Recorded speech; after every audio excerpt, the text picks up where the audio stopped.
Hey, what's up you guys? My name is Kat and I wrote an album called The Lavender Theory. And today I'll be discussing track number 4 on the album, Nervous and Uncomfortable.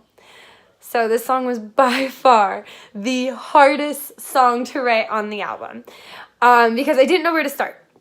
So last semester when I started getting the idea for wanting to write an album and just wanting to start writing down every little fragment that came to my mind, every phrase someone would say to me that resonated with me. Eventually, I had like a 3-page document for different phrases I could use in Nervous and Uncomfortable. My original idea was to create this anthem for the kids that felt like freaks or felt like they didn't belong.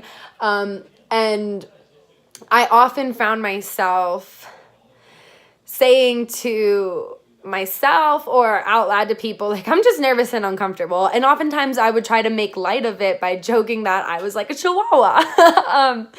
But it was also serious because I was uncomfortable, and last semester was just this roller coaster of events and emotions, and pretty much every day I would come home just super drained, and I would sit in my car and I would just write about how I felt that day.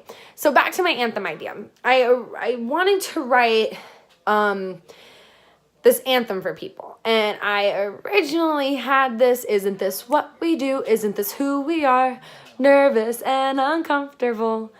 But then I just realized nothing really flowed with that. Nervous and uncomfortable is already such an odd sounding phrase. And then I got stuck and I would try to come back to it and nothing would make sense. Nothing would work out. So I kept rewriting the song. It wasn't until we did our first recording strip down, that I became confident in writing. And so I went back and revisited Nervous and Uncomfortable. And also after strip down, I got confident in my ukulele playing. And I sat down with my ukulele and I was reading through all these phrases and I was like, there's got to be some sort of content here. And one major theme I wanted in this song was honesty. I wanted it to be as honest as I could get it. I wanted people to know, hey, this is how I feel. I have anxiety. This is what it feels like to have anxiety. This is why I'm acting this way. And so the first, what I would call the intro to the first verse, is this line that is, can't come up with a solid metaphor to start the song off with. Because one day I was trying to come up with a metaphor that I could use to demonstrate what it feels like to have anxiety, and I couldn't come up with one. I was like, I could write that in, and I did. Then I have this awesome verse that I love, which is, I'm sick of the semester and I'm sick of everyone around me. I'm sick of getting high just so I can tolerate myself.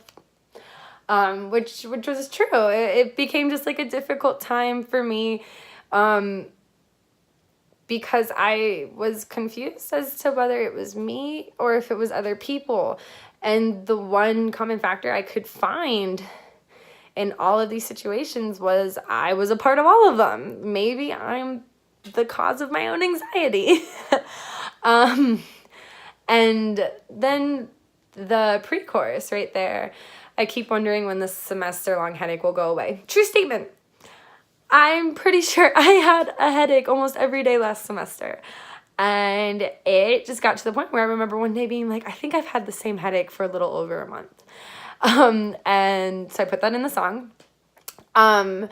So the chorus, I picked up my ukulele and it just started to flow. And we have this lyric, a kid who just wants to scream and shout. That was going to be a part of my anthem. We're just kids who just want to scream and shout.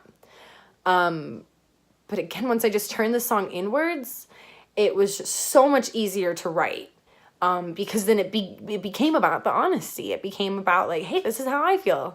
I could write an anthem for everyone, but to be fair, I don't know what everyone else is going through. I know what I'm going through.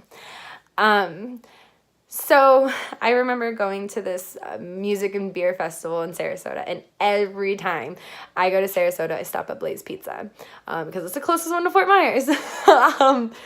And so I remember seeing a wet floor sign and being how could anyone write a song about a wet floor sign? Maybe I'll get around to that one day. But I was also stuck on this lyric. I've got anxiety pouring out of me, something, something. Like, what can I write about that? So it kind of clicked. And then I wrote this awesome lyric, which is, I've got anxiety spilling out of me. Please be careful and don't slip. And I remember immediately I looked up at my boyfriend and I was like, oh my God, like I wrote this awesome lyric, or at least I thought it was awesome. I thought it was quirky and cute. And it kind of like made light of the mood I was kind of going for. And the last lyric that actually like ever got written for this song was the "Aren't We All" in every section of it. I felt like it kind of like tied the song together, and it also allowed me to play with both ideas that I was going for. So I kind of had that all-inclusive, like, hey, this is how I feel, but don't we all kind of feel this, like, uncomfortableness at some point in our lives? So we get to the next verse, and a common theme in all of the fragments I was writing was about people just leaving me alone. I just want to be a little turtle, like, in my hoodie, don't bother me, don't talk to me, like, and so I asked myself, like, why do I want to not be bothered, though? I was like, well, you know, because I have dreams that end as nightmares. And it clicked in my head, like, why that made sense. So I won't get too far into that. But I really do like that because that, again, is me being honest. I was really struggling with how many nightmares I was having and how many nights, like, I would just wake up at 4 a.m. and not be able to go back to bed. And, yeah. So the next line, they tell me bandaids don't fix bullet holes, but that's all that I can afford. I was actually watching the TV series Lethal Weapon, not the movies. And one of the characters had said, remember, bandaids don't fix bullet holes. And I was like, yeah, but what if that's like all he can afford? And then I was like, that's a perfect lyric. And another like highlighted lyric in the song that I absolutely love is, I swear 10 times out of 9 I'm out of my mind. Well, because for all I know I am out of my mind, because you technically can't do 10 out of 9. But also 9 and mind almost rhyme. So I really like that. So the bridge, I thought the world was out to get me, but the world doesn't give a fuck about me. Eventually, I had my night where I lost it and I just broke down. I was super emotional, and I think other people will be able to relate to this lyric because at some point it feels like the world is out to get you. But does the world actually care about you? And I have this repeated twice, really because I want to emphasize it, like, because I think you can actually take this lyric in a way that it's like, I thought the world was out to get me, but then I realized that the world doesn't give a fuck about me. So you can take it first as like, well, I'm kind of sad that the world doesn't give a fuck about me. But then you say it again and it's like you have that realization, well, the world doesn't give a fuck about me, so why would it be out to get me? And then the chorus is repeated twice, and that is nervous and uncomfortable.